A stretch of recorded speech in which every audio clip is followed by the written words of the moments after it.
This is WFO Radio. Hey, everybody. WFO, 2 races to go in the 2021 NHRA Camping World Drag Racing Series season. It's going to be great. Championship battles are very, very close. On this edition of WFO Radio NHRA Nitro, you'll hear from Angelle, who got her 45th career win. That's a massive victory, and got real close to the points lead. Like, she's just 25 some odd points out. And so we're going to speak with Angelle after her win in Bristol. The first time the bikes were in Bristol in this century, right? 2 decades for the most part since those Winston Showdown days. And we're going to speak with Angelle about her win. If you're a fan of Pro Stock Motorcycle or NHRA or Angelle in general, you want to share this show. Like, no doubt, share this show. She's down in the ready room. We're going to bring her on in just a couple of seconds, but I want to shout out to the people who make it possible for me to do this show, sit around and chase drag racers around all day long, right? Like, where are the drag racers? We got to chase them down. Tomorrow, it's going to be Alexis DeJoria at 1 p.m. Eastern time. And I know we bounce around on the time a little bit, but that is at the convenience of the drivers. And it's been amazing. We've been able to get them all so far this year. Thanks to our sponsors like Frank Hawley's Drag Racing School. The Dragster Adventure is what I'm always talking about because it's the easiest way for you to learn what these drivers know, that driving race cars is fun. And he makes it affordable and easy.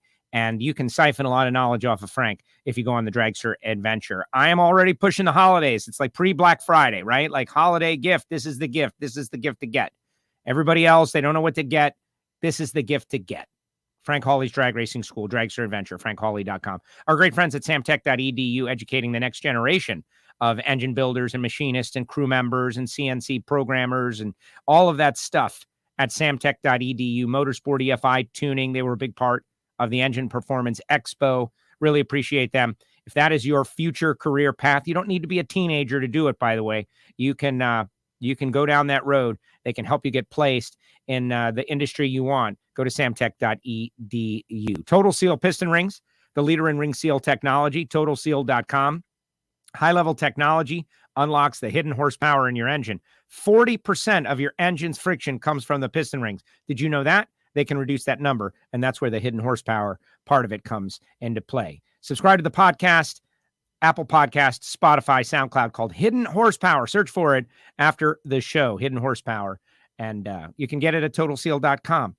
And finally, Marvin Rodak, who I spoke with this morning, 817-924-6821. If you love coffee, hot sauce, spice rub, he was out there at the Texas Motorplex Stampede of Speed, walking around, working the crowd, making deals, and he's doing a great job. Marvin Rodak, and I started my day with a little Rodak's coffee. You should too, so you learn what it's all about. So much better than the vacuum-packed garbage in the grocery stores. Garbage. All right, it's time to bring on our guest of honor. She won it out there at Thunder Valley, got the job done. She was just on a few weeks ago. Maybe it was a premonition. She is back. Angelle. Angelle, welcome back. Congratulations. Hey, how are you? I am great. It was a big race out there. It was kind of interesting to see all of you on a track that you hadn't really raced at before. Like, how often does that happen? Not really. And you were one of the few racers that was there the first time around. What was it like going back to Bristol? I don't really remember the track all that well. That was 20 years ago. I was confused because I thought we raced there, so I'm not sure what we did if the Pro Stock motorcycles didn't compete, because they're telling me that I'm the first Pro Stock motorcycle winner at the Bristol racetrack. So I don't remember. It was too long ago, but it sure was nice to go back to that area to meet some new fans or old fans, people that had been there 20 years ago, but I think it was mostly new fans that we had never met before. It's always great to go to a new area and bring the Pro Stock bikes there and grow our fan following. I love Pro Stock motorcycles. I just love the class. I love the competition, especially these days with how tough it is. So anytime we can go to a new area and build our fan base is always good for us. So we were glad to be in Bristol, and it sure was a beautiful facility. I mean, they fixed it up so nice and beautiful, and I love the red on the tower. It was absolutely gorgeous. Yeah, it's one of the, it's funny that you say that because I had a couple of people from South Florida go up there for the very first time. And they mentioned, Z-Max gets all the hype, right, in Vegas. Yeah. and that this track is on par with them. Oh, it's definitely. beautiful. Yeah. The view from the tower, I don't know if you got to go up in any of the suites, but the view is second to none. It's beautiful. Yeah, And I didn't get to go to sleep. I wish I would have, because we had an awesome parking spot. The big screen, the Sunoco Vision was in our pit area, so we were able to see the racetrack, see the tower, see the end of the track, see the Sunoco Vision, see everything. But that was one thing I didn't do, was to go into the tower and look out, and I wish I would have, because I bet it was crazy. I have to say my favorite part was that it's in the valley, Thunder Valley. So I don't know this for a fact, but we didn't have any crosswinds all weekend long. And I wonder, do they ever have crosswinds at that racetrack? Because they have the valley on both sides, or the hills on both sides. And if there's never a crosswind, that's a big plus for me. Interesting. So now I understand how you got this photograph. That's, I was wondering, like, how did Angelle? She sent me some photos, guys. We're going to talk about the photos in the race win, of course, just catching up now. But she sent me this, and I'm like, it brought back a flashback, because I'm about to break the helmets out on everybody, right? The renewal promotion, which sold out, by the way, which is great. Oh, good. Like, what is Angelle taking photographs of the Sunoco Vision? Like, she's in her leathers up there, and now I understand. Yeah, in my pit. That was good. I had a front row seat to the whole race all weekend long. Yeah, you guys were right there by the track, which is a great thing for the racers who have that. Clay Milliken was also in the same situation, like right along the track. But I'm sure that's a little interesting. So we got people out there on social media, everybody checking in, just saying what's up. Barrichello saying hi, Joe and Angelle, and Bill saying congratulations, Angelle, and a lot of people saying what's up. Roger Richards, a lot of stuff. We'll talk about the track. This guy's a top fan. Everybody is saying what's up. Oh, that's my friend. That's Lou right there. Yeah, she's one of the ones we're going to talk about in a little while. Let's talk about it right now. Let's talk about it right now. Because to me, this is the best part of the story, because you know, in championship contention, getting these wins, but we know that every one of these wins is super special. But are you like the rest of us, where your regular friends maybe don't fully understand what's going on out there in drag racing world? And the answer is no, they understand. They tracked you down. They painted up your car. They got crazy with it. Tell us about what happened. Yeah, well, actually, it's a little bit of both. They have no idea what goes on in drag racing. They're very new to the sport. We became friends through our gym. We all work out together, and we have the same lifestyle as far as eating healthy and working out every day like crazy people at 4 o'clock in the morning, 5:30 in the morning, depending on the day. So they are very new to the sport. They came to Dallas with me, and it was a great little getaway for them, because they were all affected by Hurricane Ida. And so they came to Dallas and watched me race. Unfortunately, I did not win there, but they learned a little bit about the sport. And then we go to Bristol, and I did win, and they were so excited, and they got to watch it on TV and followed it on NHRA.com. So they wanted to come to the airport with staff to pick me up. And this is just a few of them. There's more that came to Dallas with us, but not everybody could make it. So yeah, they colored up my car, and it was so funny. I was waiting on the curb for staff to pick me up, thinking it was just going to be him. And they all jump out of the car yelling and screaming. And one of the funny things is they call me Angelle, because they think it's hilarious that fans, or, you know, a lot of people say Angelle, and that's not how you say my name. So when they came to Dallas and they heard everybody calling me Angelle, you see it's written on there. Yes. They're like, what is Angelle? Because it's actually pronounced, it's French. It's French for angel, and it's pronounced Angelle. So, you know, when everybody around here says Angelle, and then they hear Angelle, they thought it was hilarious. So that Angelle is on the side of my truck. So I just washed it all off, though. Well, it makes sense. After a while, you don't want everybody knowing that that's your vehicle out there. Exactly. But, well, I do. My license plate kind of gives it away, but yes. Well, we won't give that on the air. Yeah. But I have tried to moderate the way that I say your name. As soon as I learned that, it's like, oh, Angelle, bad. Okay, yeah, no. Angelle is what I try. Am I close? I'm in the neighborhood. Angelle, yeah.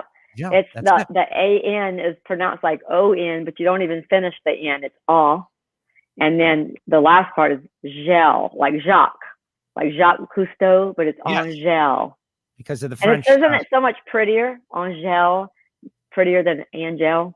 Angelle. Yeah. It's like something you get at the pharmacist.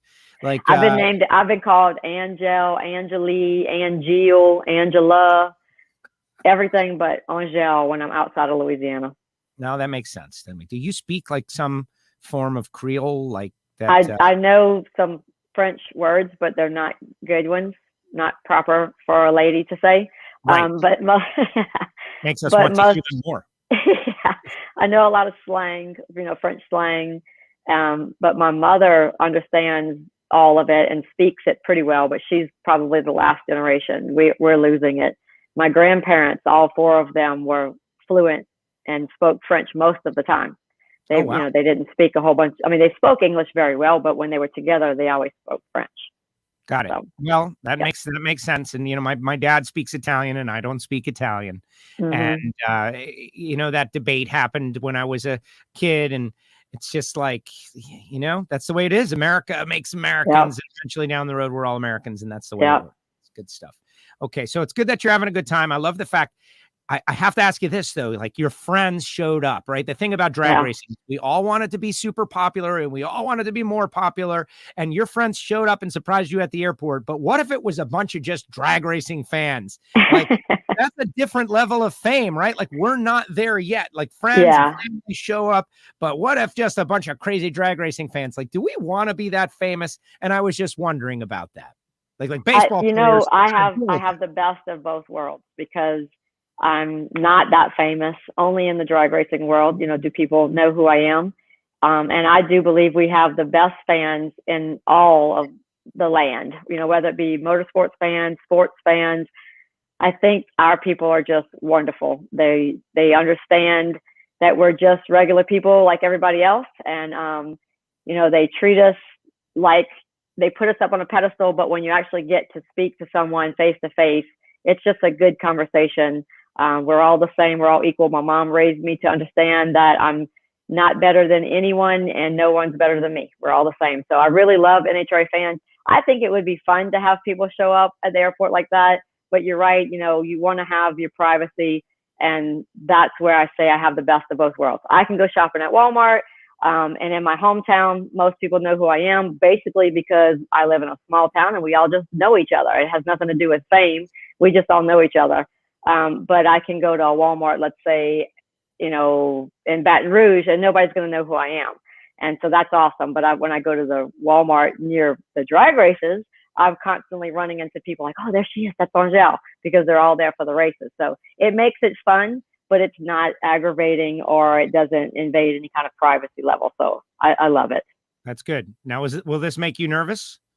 Your mom and dad are watching. Oh, look at my mom and dad, my good old mom and dad. Yep. So they are my biggest fans, because a lot of people say I'm your biggest fan. Nope. They're my biggest fans. Can't beat those two. And my dad's actually the one that got me started in racing. My mom's the one that pushed me all my life, told me that I could do anything I wanted to do. She used to wake me up in the mornings when I had something to do at school, or whether it was a beauty pageant that she would always put me in. She would wake me up singing once there was a rubber tree plant. Once there was a little old ant tried to move a rubber tree plant. But everybody knows an ant can't. Yeah, high hopes. So she would sing that to me to wake me up. And my mom always told me I could do anything. So I believed it. You want to sing it together? You don't want to hear me sing. Neither me. If my friend Dawn could come on with us, I'd make her sing it, although she'd probably be too shy. So she sings very well, though. And she's one of the girls in that picture. We'll work on it for the future. Walt is out there, says it was the Pro Stock Bike Dash at Bristol. Is Walt, who is a behind the scenes guy helping out a lot. That's where you raced. And let's talk about some results here. And then I got some other questions. So it wasn't a real NHRA race. It was just like the bike battle. I'm still confused on what we did there. Exactly. It was a specialty race because you guys were there alongside, I think, the Winston Showdown when Top Fuel. Yeah, that's when they were racing the funny car against the Top Fuel dragsters. I remember that. So it wasn't like a points race, but you had been there and yada, yada, yada. So let's talk about the actual win. Scotty Polachek was the number one qualifier, and you had a tough road because you had to start off against Andrew. I heard some things. People are posting up there about the track surface, and it was bumpy. We had all talked about it being bumpy, and I was wondering, like, how would this feel on a bike, right? And how did it feel on a bike? And I had heard anecdotally, you were happy the race was over. You're happy you made it through. You were unsure of the situation, and you weren't the only person I heard that from. So kind of walk us through what it was like to be on a bike. Andrew showed me some charts, right? He's like, look at this, man. Yeah. And the line is going up. Rough. So what was it like? it was not fun. I mean, it was scary enough. I didn't have any runs in qualifying. I had the first round going down the right lane, and it was really bumpy. I didn't make the full pass. The second run, I went straight to the wall and hit a bunch of bumps. And the third run, I can't even remember what happened. I think that's when my throttle didn't work, and then I tried to go and then locked up the gears on me. But so I was pretty scared of the racetrack going into Sunday, and I had Andrew first round, and I even made a joke to him that if he wanted a bye run, I wouldn't mind sitting this one out. So it was that rough and, that scary. The motorcycles feel every little bitty bump in the racetrack, and then when they get unsettled, the tire breaks loose and it'll start wobbling on you. And one time I even went into a little tank slapper and it came out, but it was pretty scary. When I raced against Eddie, I rolled off the throttle because my bike was starting to get so out of control. I didn't like it a lot. So I rolled off the throttle, got it back in control a little bit, and then got back on the throttle. Figured I was going to lose the race, but I didn't realize that Eddie's bike had lost traction and spun out on him and went towards the wall, and he shut it off. So I was lucky to get past that round, because if Eddie had had a good run, I think he would have got me. So as beautiful as the facility is, I really love being there. I definitely was, as much as I enjoyed the facility, I was that scared of the racetrack. And every round I was just praying for safety, asking God to keep me and every other driver out there safe. And it seemed like, I was okay. If I win this round, great. If I don't win this round, great. I don't have to go down the track again. And I just kept winning. And so we finally got to the final round against Karen. And I figured, well, I got to do it one more time. I might as well win this thing. And I just gave it everything I had. And actually, that was the best run to get the bike down the track. I think I went the straightest. I still hit all the bumps, but the bike didn't get as out of control. And amazingly, we got it done, because Karen was one awesome competitor that day. Yes. Well, it's interesting to see, the two ladies in the final round, and Pro Stock Bike. It's not as out of the ordinary because there's so many lady racers out there. Angie didn't get to race because of her finger thing. And, but you got Kelly out there getting around, and she was super, that was exciting. But Karen has been such an intense competitor over the years. It was great to see you guys get there, but you got through Eddie and Andrew again. That's been happening kind of on a regular basis. The lucky round was Chris Bostic. He left a little bit early, turned it red, and that sets up. Well, I knew that. I saw that red. Oh, when I took off. Yeah, I saw his red come on, and I took off. The bike went towards the wall. I hung off the side. It got a little squirrely on me. I could have brought it back, but I didn't feel like there was any need to fight it. Why risk it? And I saw the red, so I decided I'm going to go ahead and roll off the throttle and save this thing before it gets too out of control. So that's why, I would have tried harder had he gone green, but I saw the red, so there it is. I didn't run it all the way out. Yep. And it's distracting. The run against Eddie was crazy because my eyes were on Eddie, because I felt like, oh my gosh, Eddie got so close to the wall. He stayed with it for a long, long time, but he did his Eddie thing, right? Like the guy is ice, and he realized the right move. But you and Karen in the final round, I don't know. I've been thinking, like, we in the NHRA or the NHRA or all of us, we don't want to make a big deal about our lady racers anymore because it's such a normal thing all the time. But maybe we're selling ourselves short a little bit, because there's like 45 wins now. Karen has been so great. You're racing each other in the final round. Like, that is out of the ordinary it's just totally out of the ordinary. I'm sorry. It was the first time since 2017. I guess Brittany and Leah raced each other in a final round in Arizona. It's still out of the ordinary to see that. And you guys get to the final round, you get to race each other. Yeah. Well, and then we had Alexis in the winner's circle with me too. So we had two females up there, and that was awesome because I love her. I wanted her to do well. She was #1 qualifier. I just figured she deserved it. But yeah, Karen and I started this whole thing at the same race at Vandermeer Speedway in July of 1996. So we've been out there together for several years. I took some time off. She took some time off, but we're both back in it. And she's running that weekend, at least this past weekend, she was also running the Vance and Hines 4-valve, which you could see what her and Tim Kalungian did with that thing this weekend. It was amazing. So it was exciting. I knew that she was going to be tough, and she was on her game with her reaction times, which she does every once in a while. When she's on it, she's hard to beat. And I knew that we were going to go into the final and she was going to cut a good light. So my only chance was to leave first. And that's what happened. And it was awesome for me, particularly because of my win against Joey in Charlotte. Was pretty embarrassing for me. I had a bad reaction time, and Joey got out on me, and his kill switch came loose from the bike and killed the engine, and that was the only reason I won that round. So I had to take it. I had to remind myself that I earned my way to the final round in Charlotte, but I didn't feel like I earned the win. So this one, my team earned that win for me. I didn't. So this one, I actually felt so grateful to have done my job as well as my team did theirs. And I feel redemption now. Wow. Felt good. That's great. Well, that's a good place to be with 2 races remaining. You're 25 points behind Matt Smith. You're a little bit ahead of Steve Johnson, who's 56 back of Matt Smith, who stumbled. Eddie's 111 back. Scotty's 160 back. So I was debating with Reinhardt yesterday about, like who's still in the mix. Matt, you and Steve are definitely still in the mix with 1.5 points at the finals. Yeah. Eddie would really have to make a move immediately at Vegas and catch a break, but there's no doubt that you are in contention for a championship. And like the gravity of that, like, oh my gosh, like who knows how it'll go, but like that is a huge deal. You've got a fast bike. You've got your crew chiefs right behind the scenes. They know how to get this thing done. And what a unique situation you find yourself in. I told you at the start of the season, Angelle, 25 points, 2 races to go. Can you make something out of that? I'm pretty confident you'd say yes. Yeah, it's definitely a possibility.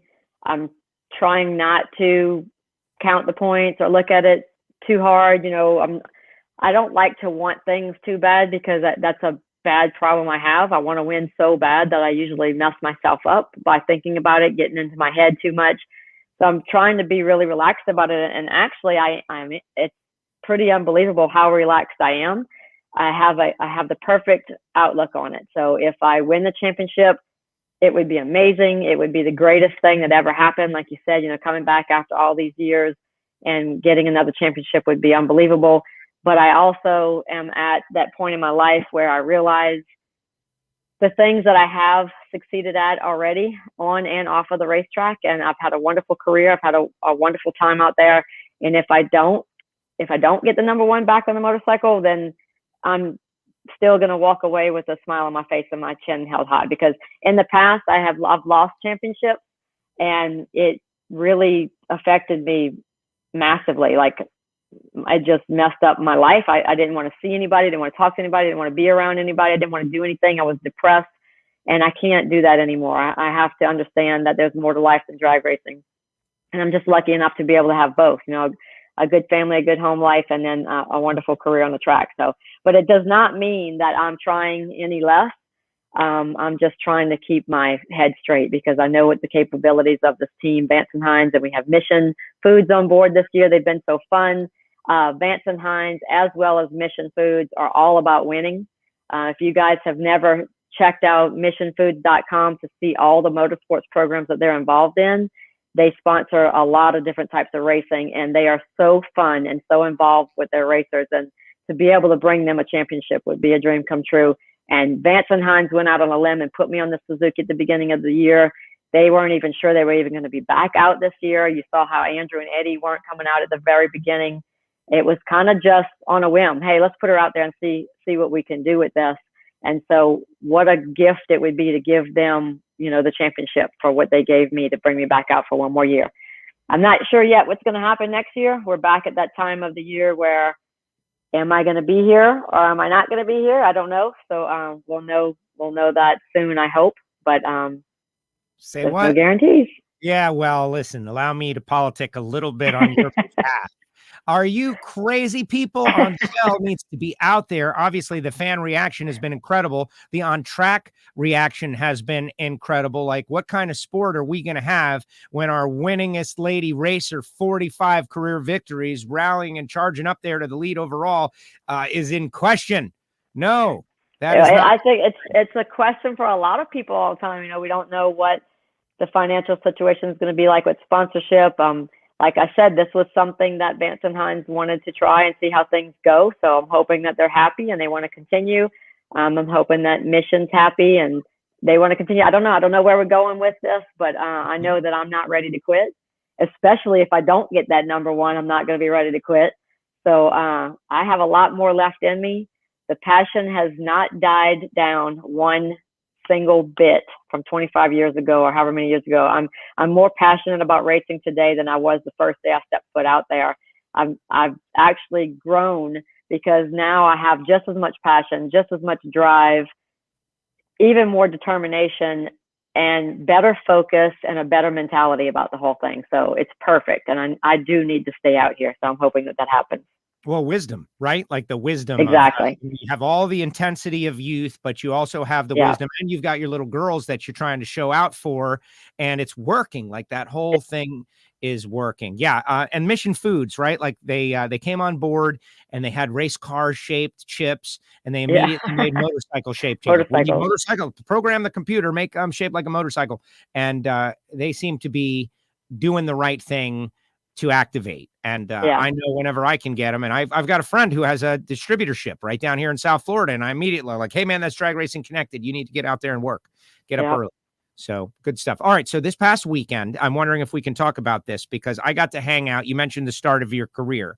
I was doing a thing called the Engine Performance Expo, and they had one of the, world-renowned motorcycle engine builders, George Bryce, was there, and he and I got to spend a little time in a restaurant, and he just, he does his own things, and such a big fan of yours, obviously, and told me a couple of stories. I wonder if I can run by you and just get your take because they're fresh in my mind. Like, something that he told the story, and he told it on the air, was that the whole Winston thing was serendipity, that you were racing at Bandamere and that Winston executives were literally driving by on the highway and saw your pink helmet on the Sunoco Vision, Jumbotron, Winston Vision at the time, and said, hey, let's go look at this drag racing. Yeah, let's go Winston drag racing. And they stopped in, and that was like the origin, genesis to the whole Winston deal. Now, I believe George, but what's your version of that?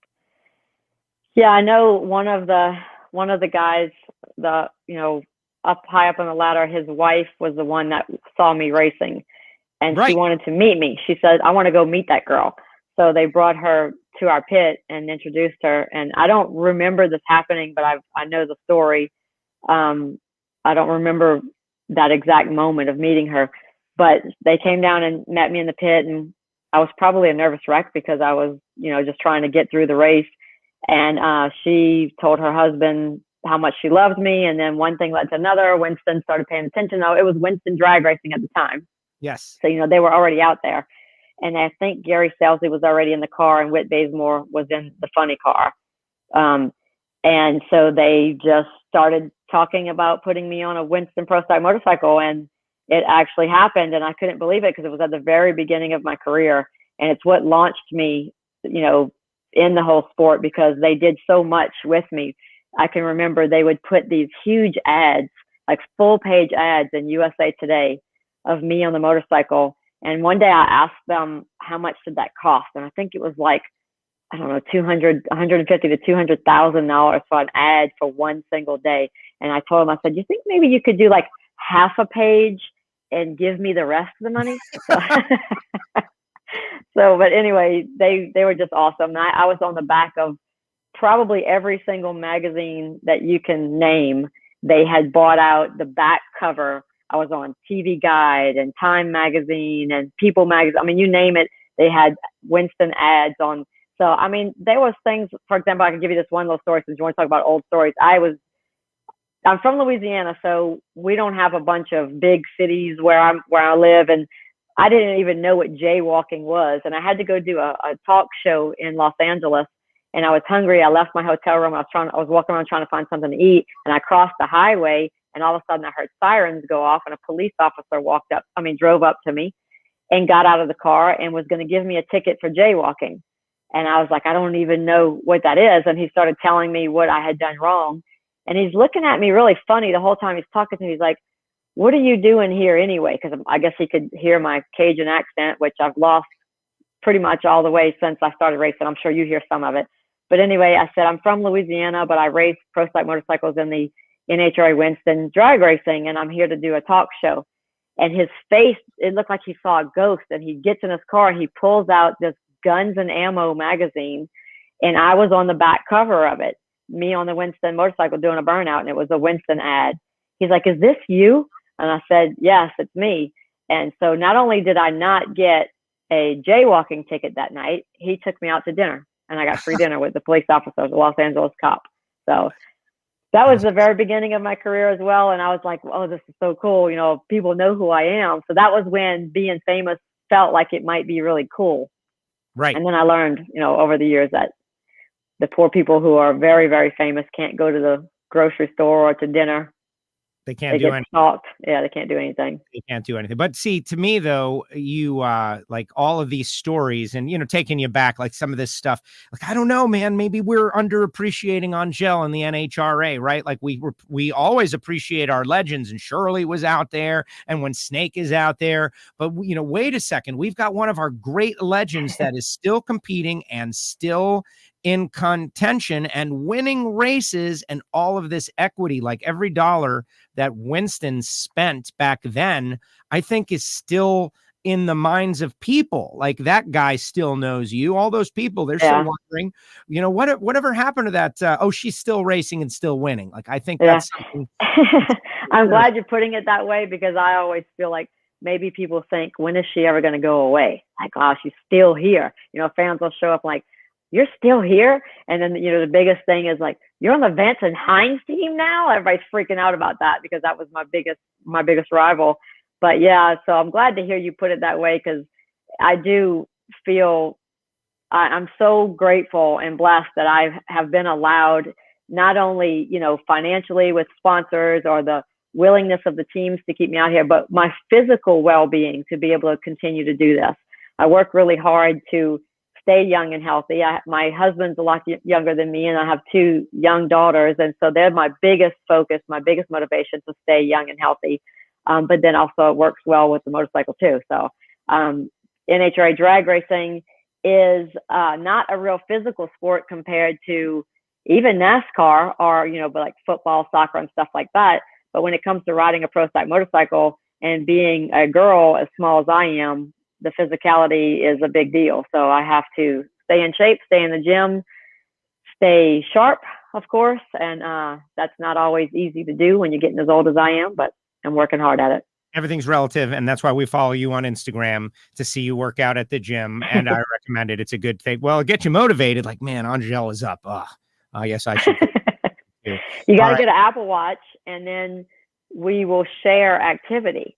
So that way, when my workout's over and I'm done my workout, it dings your Apple Watch and it says, "Angelle just finished the workout." Oh, so yeah. You know every time I finish. And that's how you get motivated. So I share my activity with all my friends that work out. And when I don't feel like getting up and my Apple Watch is going off saying, "Dawn just finished a workout, Luciana just finished a workout," I got to get my butt up and go work out. So interesting. Well, I will consider that. I had one, I broke it, and then I'm trying to live without it, but I guess. Okay, one more story. You mentioned NASCAR, and hopefully this wasn't wrong of George to tell me these great stories. It's just I wasn't around. I was kind of in the stands at that point. I was a fan, but this one blows my mind away because I worked at NASCAR radio, and I was an Earnhardt fan, and I love NASCAR. I'm a drag racer who also loves NASCAR, right? So like when I see Tony Stewart is coming over to the sport, when you know, Rick Hendrick is sponsoring Greg Anderson, all of those things, it makes me very happy because they've grown so big over there. But you drove a Cup Series stock car.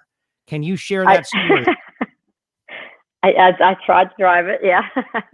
How does that happen? Like, how does that happen? Angelle out there, the big names, the personalities, the cross pollination. Like, this is I don't know, man. I think this is a big one. I don't know that it's so out there. Not a lot of people know. Yeah, not a lot of people know about this. So it was a big secret when it happened, and I just never really talked about it since then. But 20 years ago, right after I won the championship, I'm not sure which year it was, but I was the champion.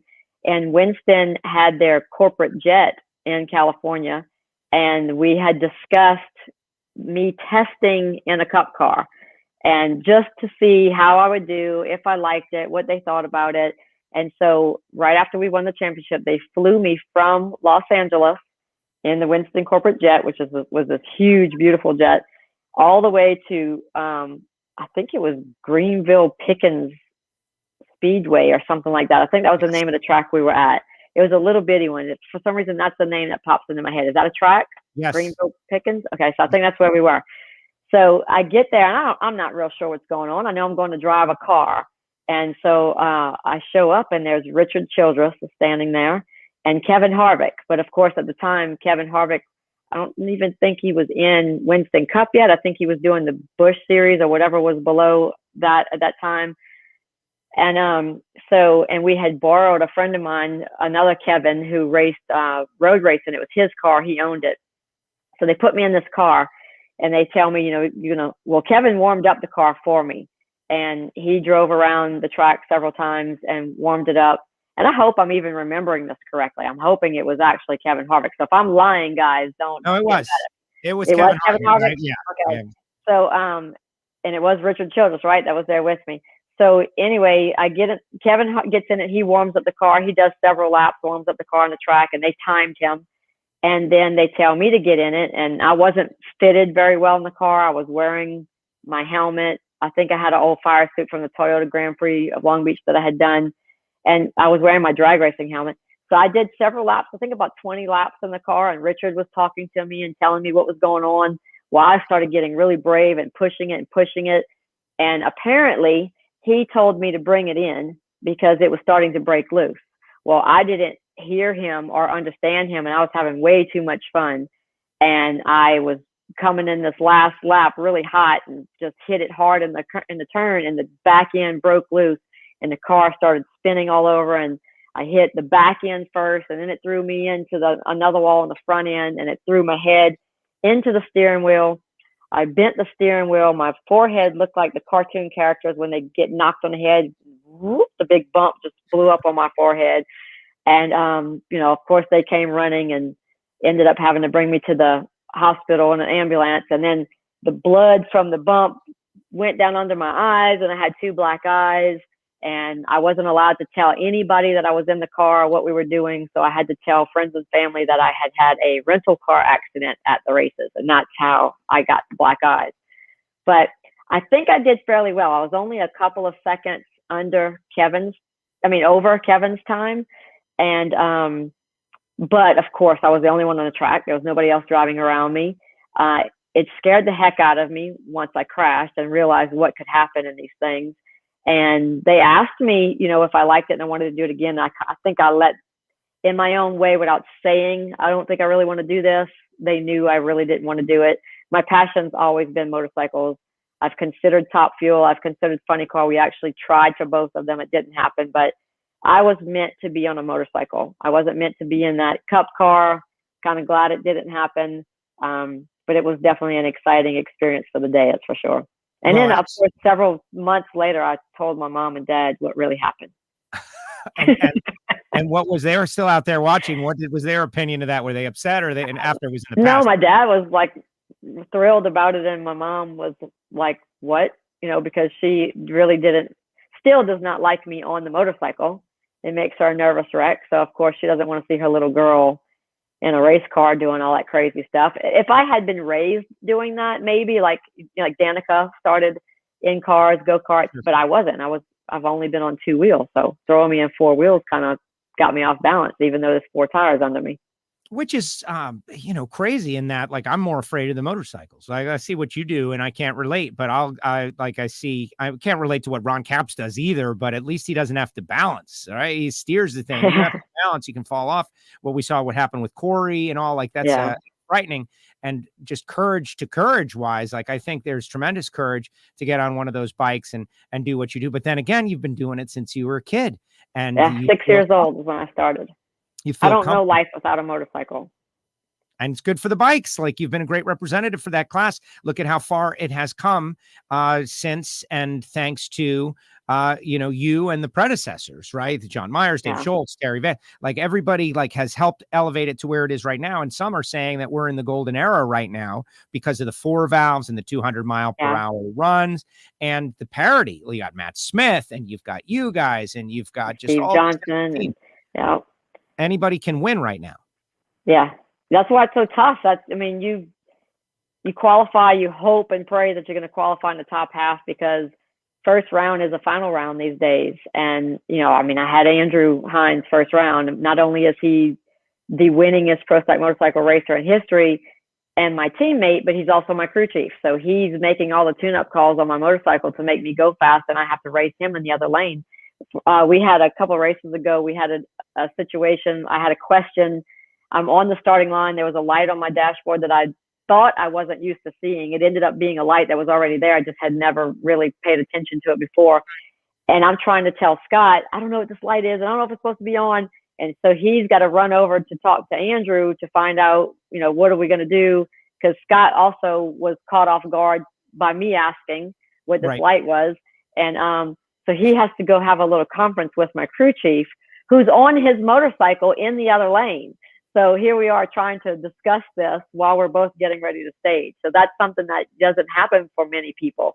I think the only other person that would happen to is Angie or Scotty, because I know Matt tunes both of their bikes. And I don't even know what the situation is over there. I know Angie makes calls and Scotty makes calls, but I'm 100% tuned by Andrew. So if I need to ask my crew chief his opinion when I'm racing him, he's in the other lane. So it gets kind of tricky.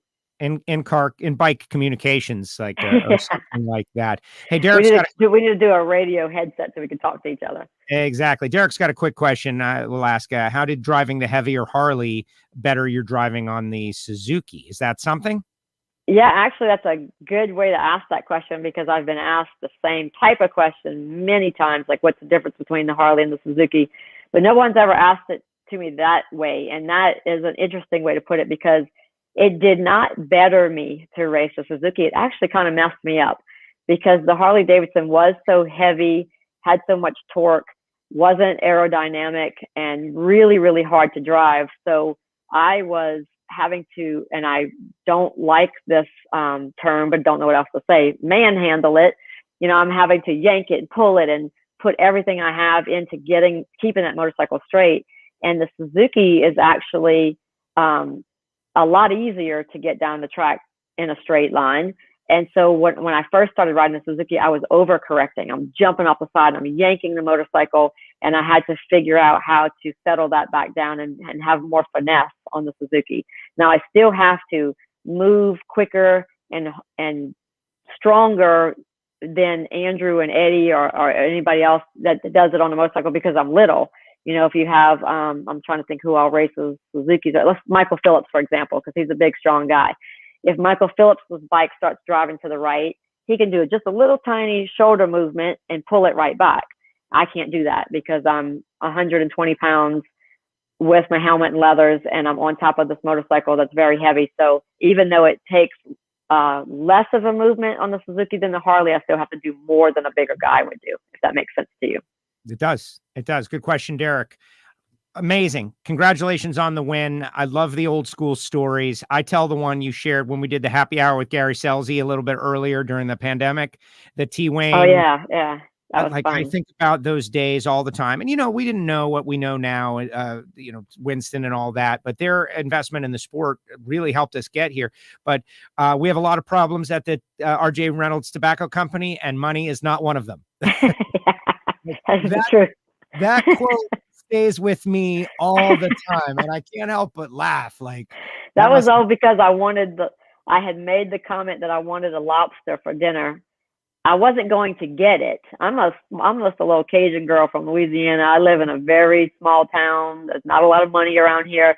You don't get to eat lobster around here. We dig in the ditch and find crawfish, and that's what we eat.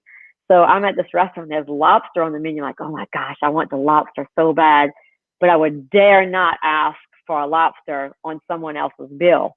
And so the word got around the table that Angelle would like the lobster, but she's too afraid to ask for it because of the price. And that's when he got up and walked over. I think he said it was T-Wayne that did it, right? He walked over to me, and that's when he said, we have a lot of problems, but money's not one of them. You order whatever the hell you want to eat. So I got the lobster that night, and it was fantastic. That is awesome. Well, you deserve lobster. Maybe there's lobster in your future. Vegas, Pomona, 1.5 points. You said you don't like to count points. There's 2 races to go. It's going to be so entertaining for everybody out there. Like, all the championships are still in question and all that. How are you going to handle it? I'm going to handle it. I'm going to remind myself Bristol was an awesome day for me. Sunday at Bristol was amazing because not only did I win the race, but I learned something very big that day. And that was the fact that although I wanted to win that race very badly, I had to set my mind on something else, and that was my safety and getting the motorcycle down the racetrack smoothly as possible, safely as possible, shifting on time, don't hurt the engine, and just do my job and hope to make it on the turn off in one piece. And so because I was focused on that and not actually winning the race, because Andrew tells me all the time, I think too much. I'm thinking too far ahead. I'm thinking about winning the race and I haven't even qualified yet. So I've learned from Bristol that I can actually do well or do better by focusing on the smaller things. And that'll be just having a good time, staying safe, and doing a good job on the motorcycle for that round. So I'm just going to look at that one round and enjoy it. And whatever happens, happens. And that's the other thing I've learned. Whatever happens, it's God's will. There's nothing I can do to change it. And by the end of the day, whether I'm the winner or not, I still get to come home to a beautiful family with great friends, and life is great. And I'm just going to enjoy every step of the way, and hopefully it'll work out in my favor. Excellent. That's all I can do. That's great. What about Halloween? Everybody, there's Halloween costumes and stuff sometimes. That's funny you asked about that, because that is the one thing that my daughter gets mad about me racing for. She loves everything else about racing. She wants to go to the races. She's hard on me when I don't win. She wants me to win, but she hates the fact that I am racing on Halloween. And it's happened most of her life because, we celebrate the Halloween on the 31st, no matter what day of the week it is. And a lot of her life, it's been a Friday or Saturday or a Sunday. And when it's during the week, I'm home. But when it's a Friday, even a Thursday night, Thursday, Friday, Saturday, Sunday, I'm not here. I'm in Vegas for Halloween. And so she asked me just the other day, Mom, are you going to be home for Halloween? And I said, no, baby, I'm going to be racing in Vegas. And she started fussing. You're never home for Halloween. Why don't you stop racing? I hate it. I'm like, oh my goodness, Ava, you're getting so dramatic. She wants me to stop racing just because of Halloween. So I let her know, and this is kind of sad to even think, but it's probably true. I said, Ava, I think this is going to be the last Halloween that I'm going to be racing for. Because if you think about it, it's on Sunday, and next Halloween will be Monday. Well, I'll be back. If I'm racing, I'll be back Monday night, and then it'll be Tuesday, then it'll be Wednesday. I don't know if I'm going to be racing in 4 more years. So This may be the last Halloween I ever have to miss. And by the time it cycles back to Friday, Saturday, Sunday again, she'll be older and will understand. Exactly. Won't care about it. We'll come to the track and we'll love Halloween at the track, which is its own thing. There's candy, there's costumes, there's all this stuff going on. So great stuff. Angelle, thank you. I didn't even answer your question, but Pro Stock Motorcycles, our class is so fun. Most everybody gets dressed up for Halloween on Saturday at Las Vegas Motor Speedway, and it's so much fun. Some of the costumes I've seen. Do you remember Ryan's team last year or the year before? I can't remember when he did the Flying Ryan Airlines.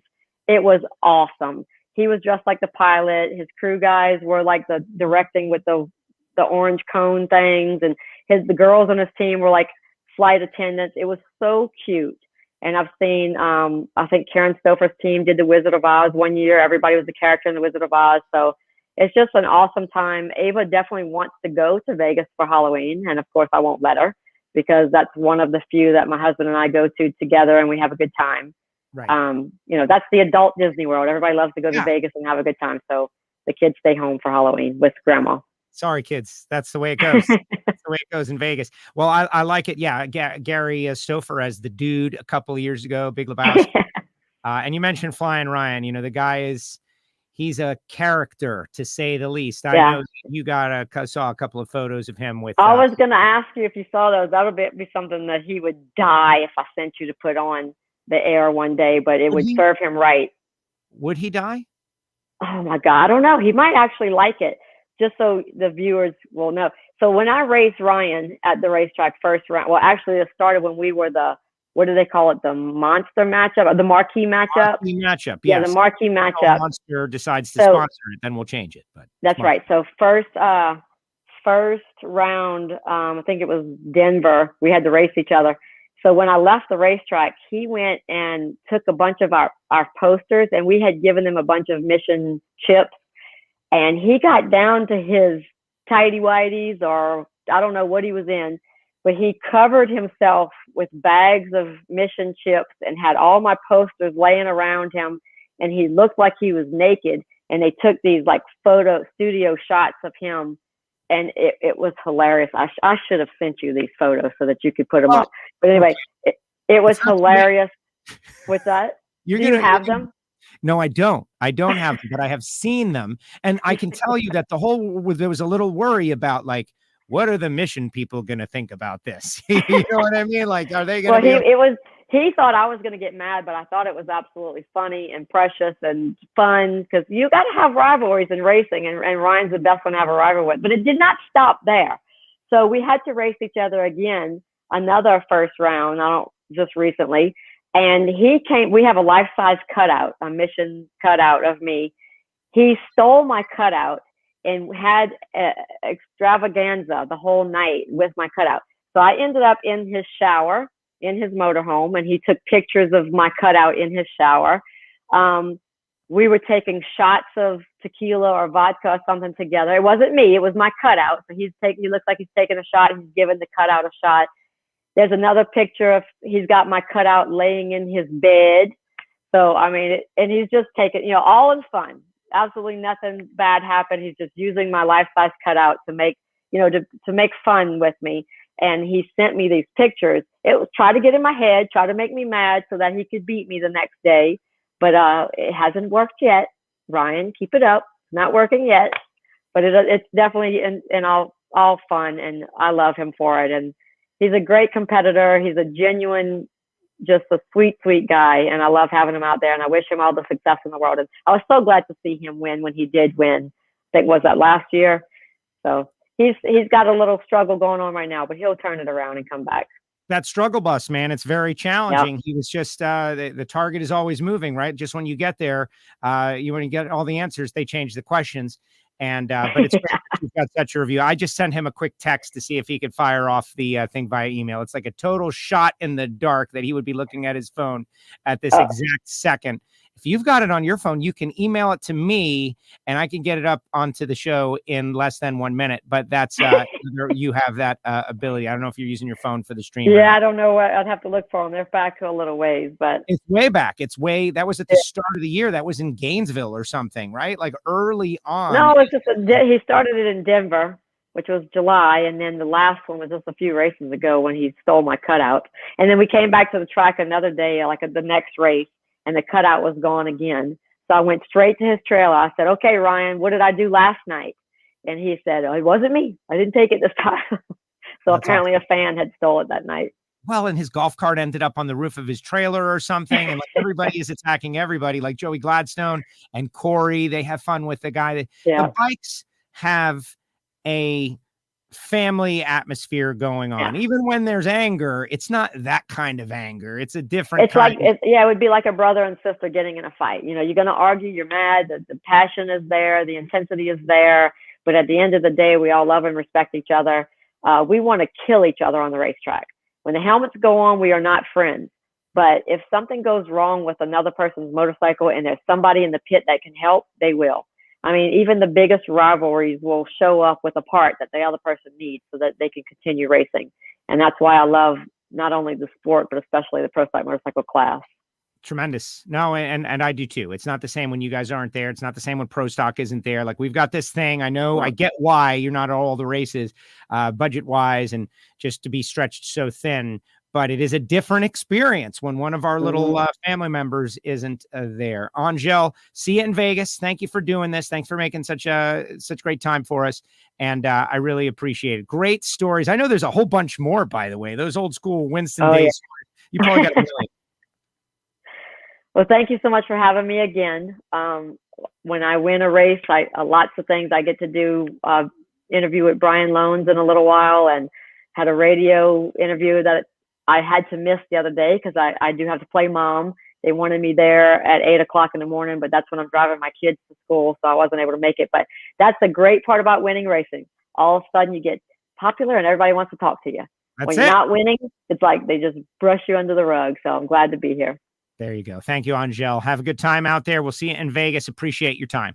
Bye. Thank you. She goes, Angelle. Oh, there we go. There she goes, Angelle, with us here on WFO Radio. How about that? Great stories behind the scenes, insights to her and her career and all the different stuff she has done over the years. And by the way, she's not done yet because 25 points out of the championship lead. Like, that is very manageable. Half at the Auto Club Finals. Now, Matt Smith is going to have something to say about that, and others are going to have something to say. I don't think Steve Johnson is going to just roll over and play dead, but what does she have? She's got Andrew, and she's got Eddie, and she's got Vance and Hines, and she's got all that experience, and she's got her fans behind her. And the way I would say it, I'm trying to sell tickets out here, honestly. Like, if you're a fan of Angelle after all those years, why would you not be in Vegas and Pomona? Why would you not be in Vegas and Pomona? All right, guys, put your comments into the comment section. And if it was, look at this, the best was the Wonder Bread when he went into the sand. Yeah, all kinds of stuff going on behind the scenes. So I texted Flying Ryan, and I did not get a response because that's just a flyer, right? Like, hey, are you near your phone right now? And the answer is no. But I've seen the photograph, and now that it's not a problem for Angelle, next time Ryan is on or Angelle is on, we'll get that photo. And we'll try to get it up and out there, unless it were to come in the next couple of seconds, in which case then I'll just put it on the show. So put your comments in the comment section, guys. Like, what do you think is going to happen in Pro Stock Motorcycle over these next two races? We talked about the point standings. She's 25 behind Matt Smith. She's 50. Steve Johnson is 56 back. Eddie is 111 back. Scotty is 160 back. Karen is 201 back. So, no disrespect to Karen or even Scotty, but I think it's possible for Scotty to win the last two races, but depending on what Matt and Angelle and Steve do, not be able to make up the ground. That's the problem when you get behind so many people in this multi-player event that is the countdown. So, but Angelle is right in the middle of it. And what would that mean for Angelle Sampey, the winningest female driver in NHRA history, to go out and be able to compete and maybe even win another championship?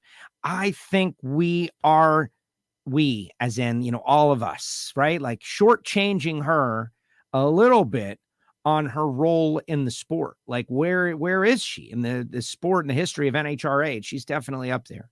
And the big comeback and the big she injured her foot. Remember that? And she fought through it. The girl has shown so much just strength over the years. And for being, a smaller person, it goes to show you, and I believe this, that it's not the size of the dog in the fight; it's the size of the fight in the person. And Angelle is a perfect example of that. So thank you, and to all her friends who shared the show and put it out there. Thank you very much. This is WFO Radio. We'd love to have you back on a regular basis. All right, so get comments in the comments section.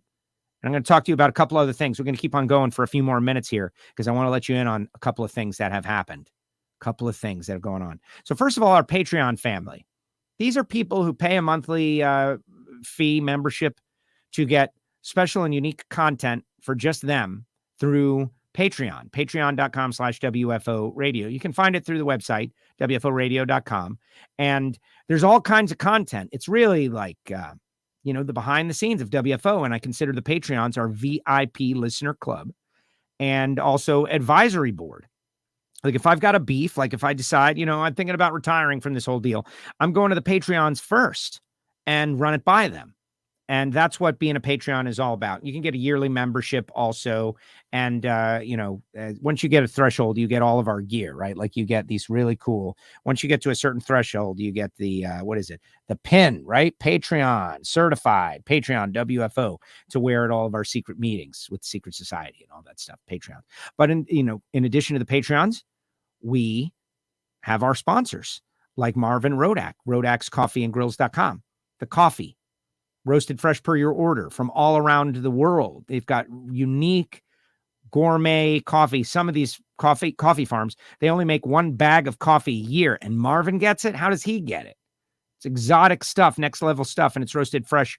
Like, you call, he pulls the beans out, he roasts them, he sends them out. It's a different level coffee experience for your coffee files out there. But the hot sauce and the spice rubs and the grills and the tools and the tips, go to the website, roadaxecoffeeandgrills.com, and give them a call, 817-924-6821. Total Seal Piston Rings, the leader in ring seal technology, totalseal.com.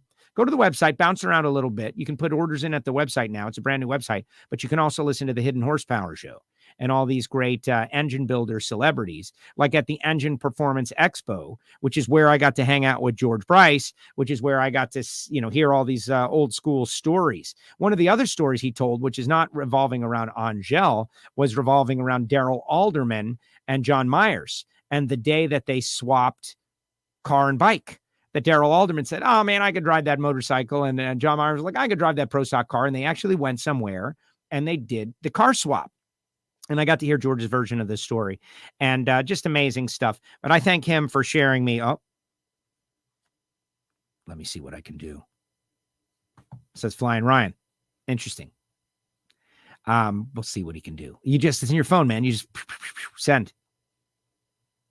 But that would be pretty good service. TotalSeal.com, and check out that Engine Performance Expo for more great stories from Warren Johnson and Roy Johnson and Tim Wilkerson, like just great stuff. We had a good time. Samtech.edu, the School of Automotive Machinist and Technology. Start your education at full speed. And Frank Hawley's Drag Racing School, frankhawley.com. And it is that time of the season where we'll start to reach out to some folks, approved folks for marketing partnerships in 2022. As you know, WFO Radio is it's more of a limited thing, right? We're not like banner ads, although the folks at CIP1 do a great job on our website. If you're into air-cooled Volkswagen stuff, KI and the folks at CIP1 support WFO Radio as a banner ad sponsor. We've got all kinds of different sponsorships, but next year we're going to kind of change the game a little bit and bring in, I think, some more relationships that understand that being involved with WFO Radio means like you're a trusted member of the community. That's the way we've kind of gotten it to the point. Want to ride everybody out as far as stickers go? P.O. Box 848-3530, Pembroke Pines, Florida, 33084. If you want some free stickers, you can find this address on the website as well. Just do all the busy work. Send a self-addressed stamped envelope, and I'll stuff it with stickers and send it back. All right, let's see what people have got to say out there. Let's see what people have, and I'll continuously refresh my email. Just refresh. I love the people at Mission Foods. They have done such a good thing with Angelle and supporting that team. All right, here we go. Did John spray Daryl's car? Yeah, the whole nitrous thing. That was before that, I think. But that is a big part of NHRA history. Monica, that's the button that gets you in the door. What, the Patreons? Yeah, maybe so. Maybe so. Being involved in Patreon, it's a choice. It's a choice. We don't ask everybody to do it. We know that not everybody is going to do it, and we like it that way. It's a secret society, if you will. The Patreons.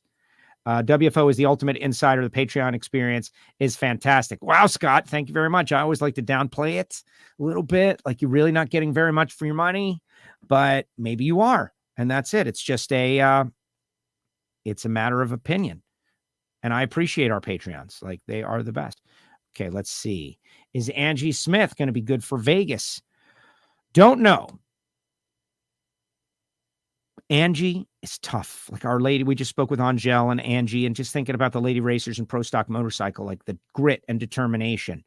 Angie smashed her finger so badly.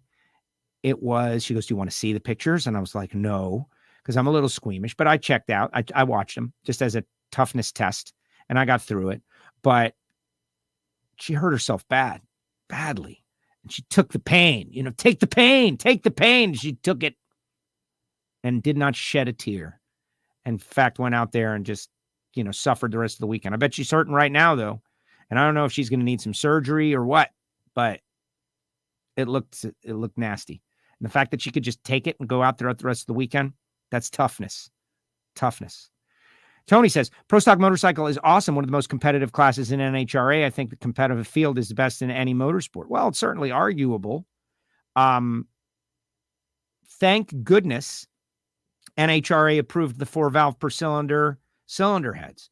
Number one, the 200 mile per hour mark. We're hitting it now on a regular basis. You see a 200 up on the board, and Ryan Carr can go, oh, look at 200. And everybody goes, wow, 200. And it's just an exciting thing that happens. But look at Chris Bostic. He's fast. And you got Steve Johnson of the Monster Head. He's fast. And you got Angelle. She's fast. Like all of a sudden it's opened up the development to a bunch of different people. And right now, and speaking of George Bryce, who, what's he got? 84 Wallies over there at Star Racing in his career. He says that right now he thinks that this has been the most entertaining and competitive time for pro stock motorcycle. And Steve Johnson had a terrible weekend out there, nightmare, but he's still in it. He's not done yet. Not done yet. Yeah, challenge to go to a track that no one has been to in this century, because I think 2000 was the last one. And like Jim says, wait till Matt gets his Suzuki out. We're seeing a whole sea change in pro stock motorcycle. Kelly Klontz. How about Kelly? Congratulations getting that first round win out there. Good job. Fitzy Garage from Warsaw, Poland. Thanks for another great episode. All right, Fritzl. Am I saying that right? Fritzl Garage. Here's the deal. You are now our contact in Warsaw, Poland. And we're charging you with the task of letting your friends know that WFO exists and that they can connect with NHRA drag racing via the internet multiple times a week and through audio-only podcast. Tell your friends. Do we need to send you some stickers? Let me know. I hear we're big in Warsaw, Poland. Appreciate you guys out there. Corey Savoy, the 4-valve and the boosted body combination. Yeah. Things need to evolve. That's it. Whatever it is, it will stagnate. And you cannot, you as in rules makers, cannot allow things to stagnate. There always has to be changing. And I know changes cost money. Changes cost money.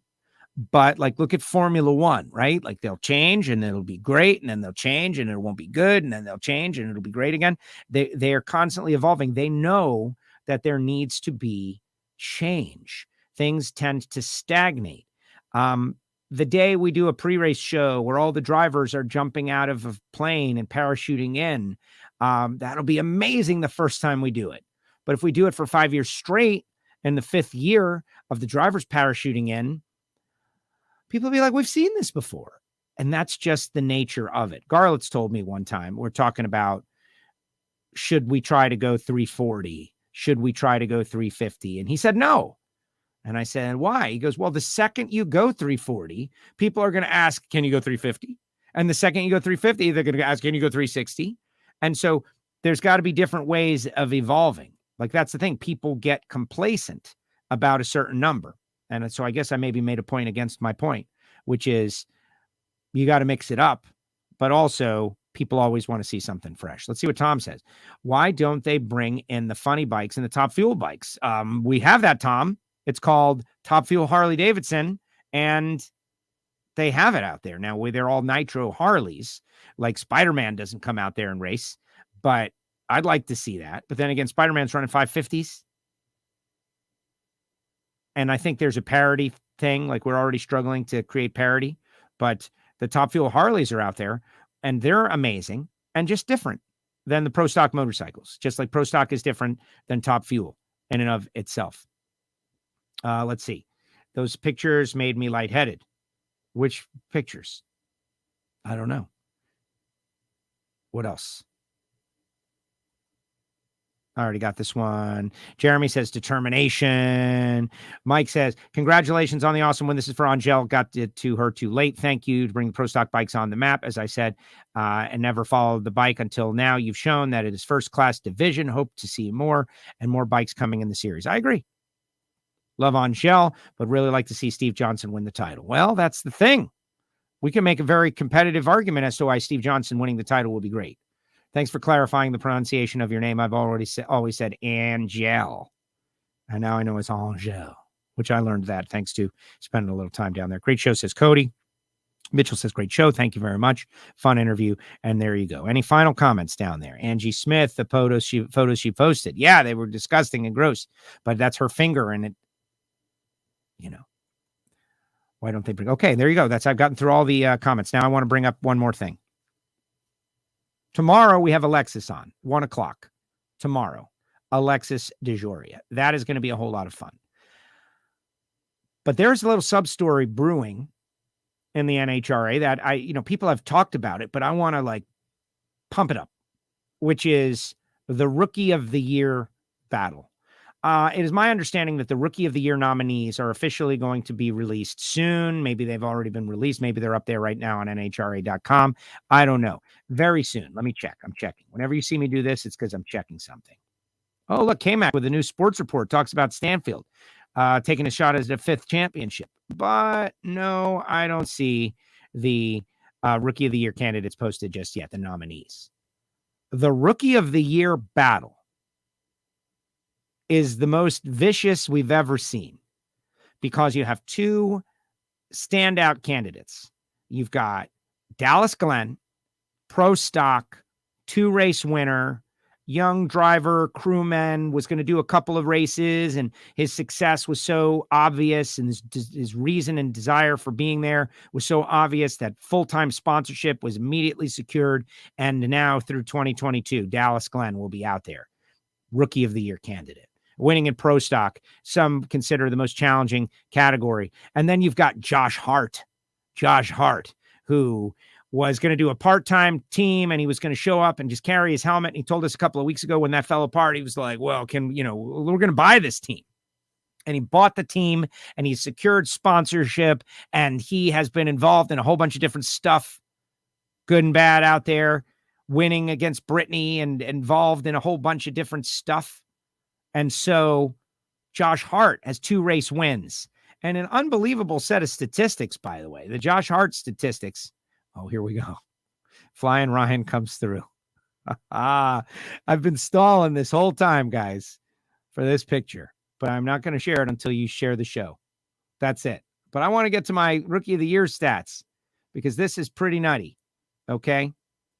Rookie of the Year candidate, Josh Hart. Like they're campaigning is my point. They are campaigning. Like, listen to this versus countdown contenders. Josh Hart is 12-8. He's 2-0 against Mike Salinas. He's 2-0 against Leah. He's 3-1 against Justin Ashley. What does that tell you? He's 2-2 against Brittany Force. He's 1-1 against Clay and Langdon. He's 1-2 to Torrance and 0-1 against Billy. But this guy's battled the champions to a stalemate, 2-2 against Brittany. 1-1 against Langdon, and 1-2 against Steve Torrance. How do I find out this information? Well, it was presented to me in the battle for Rookie of the Year, which is not only a battle amongst drivers, but it's a battle among classes, Top Fuel versus Pro Stock, right? There's a lot of people that discredit Pro Stock because Top Fuel is faster, but the Pro Stock guys, like they're gonna probably be going for Dallas Glenn. And the Top Fuel guys are probably going to be going for Josh Hart. Like, there's a whole bunch of like legends of Top Fuel that are all on board with Josh Hart getting the award, which is pretty amazing. Like, listen to this quote. Garlitz, he's having a hell of a season and it ain't over. I hope Josh gets Rookie of the Year. I'll tell you, the guy told his son when he wanted to be an artist, he either said, you're an artist or you're not an artist. You don't learn how to be an artist. Same with being a good driver. You can't buy it. You can't learn it. You just got to be it. Josh is a good driver. You can take another guy just like him, put him in the same car and train him and train him and train him. He won't ever be able to do it. Says Garlitz. The Rookie of the Year fight is not just a fight amongst 2 drivers that want it. The Rookie of the Year fight is a fight between classes, between cultures. Pro Stock versus Top Fuel fights are becoming a thing. All right, you guys ready to see the Flying Ryan picture? Share the show. I need everybody to share the show. Look at this guy. Says Dallas Glenn because he can do it all. Right, he works on the car. But Josh Hart secured the sponsorship, bought the team. Like, there's a whole bunch of stuff other than driving. Like, driver for driver, they're probably even, right? Dallas Glenn has run a full season. Josh Hart has not run a full season. Should he be punished for not running a full season? I don't know. Dallas Glenn has run a full season, but Dallas Glenn doesn't own the team. Somebody else owns the team. Should he be punished for that? I don't know. Let's lock in on this Rookie of the Year deal. Has anyone shared the show yet? This is it. Here we go. I like Josh because he's from Florida. That's a very easy way to do it. I like Josh. I like them both. I like them both. It's very tough. Like, I am immediately trying to split the baby. Let's split that baby and make them co-rookie of the year. But people don't like that. But really, though, how do you say one is not deserving? It's like when Ryan Newman got rookie of the year over Jimmy Johnson. Like, really? Well, he won 8 races and Jimmy only won 6 or something. Like, I don't know. All right, guys. Angelle said that Flying Ryan does funny things, and a WFO exclusive, Flying Ryan Ayler,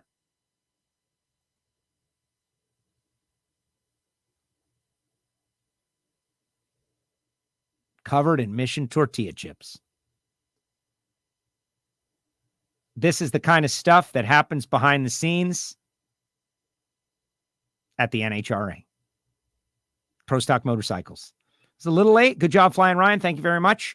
We still got to have our battle. We're going to do it in the winter. Flying Ryan and Pro versus Joe. And I will race against the professionals out there, and I will beat them. Yes, that's how we're going to end this edition of WFO Radio. Feel free to put your reactions in the comment section. Oh, my gosh. What do you think of Flying Ryan?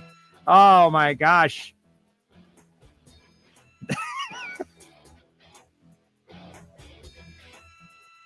But I was happy to hear that Angelle thought it was very funny.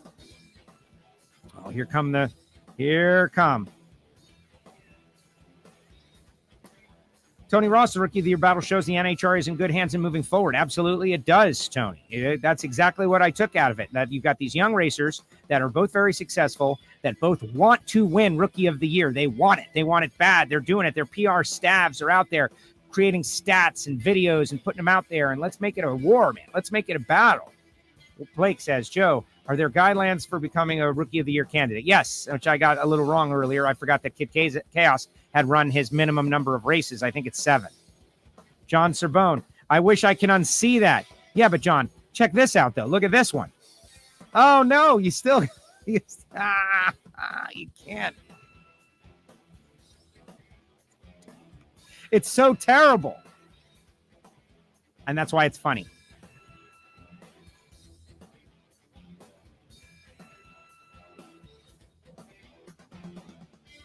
Can't unsee it. You'd seen it already, Corey Savoy, but now the audience had seen it. All right, this is WFO.